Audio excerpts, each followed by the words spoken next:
બધો આપણો મગ પુલાવની ડીશ બનીને તૈયાર થઈ ગઈ છે અત્યારે સરસ મજાની। નમસ્કાર મિત્રો, તો સ્વાગત છે તમારું ભાઈ મગ પુલાવના સ્વાદિષ્ટ વ્લોગમાં। તો 2 દિવસ ઉત્તરાયણ હતી એટલે 2 દિવસ આપણી દુકાન બંધ હતી। તો ઉત્તરાયણે બહુ પાડીને આપણો વોઇસ થોડો ડાઉન થઈ ગયો છે, અવાજ થોડો બદલાઈ ગયો છે। તો ચેનલ પર ન હોય તો ચેનલને સબસ્ક્રાઈબ કરી દેજો, વિડીયો ગમે તો વિડીયોને લાઇક શેર એન્ડ કોમેન્ટ કરી દેજો। તો સ્વાગત છે તમારું આજે એક નવા વ્લોગમાં।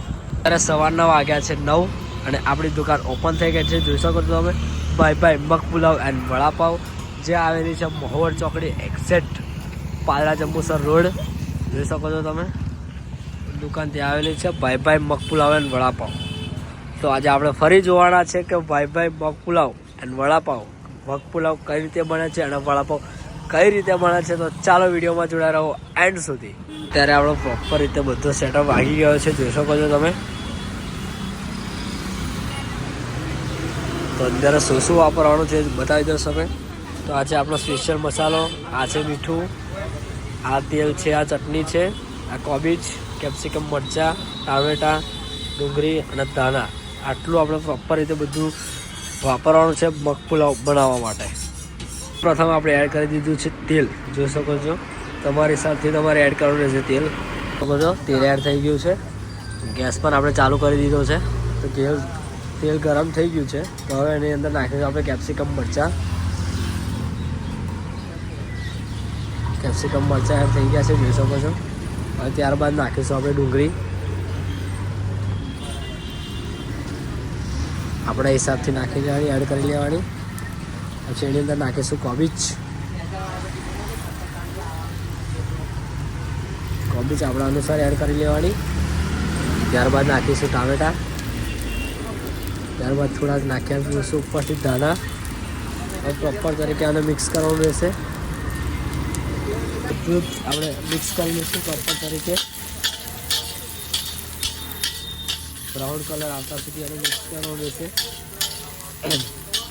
થોડી ગડબડ એટલે જ છે કેમ કે 2 દિવસ ઉત્તરાયણ હતી એટલે ઉત્તરાયણ પર બહુ પાડીનો વોઇસ આપણો થોડો ખરાબ થઈ ગયો છે। ઉપર રીતે સાથે શેકી લીધું છે આપણે, જોઈ શકો છો। હવે એની અંદર નાખવાની છે આપણે સ્પેશિયલ ચટણી, અમારા સ્વાદ અનુસાર એડ કરવાની રહેશે।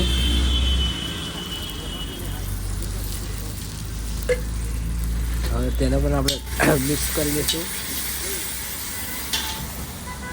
અંદર આપણે નાખીશું આપણા રાઈસ સ્પેશિયલ,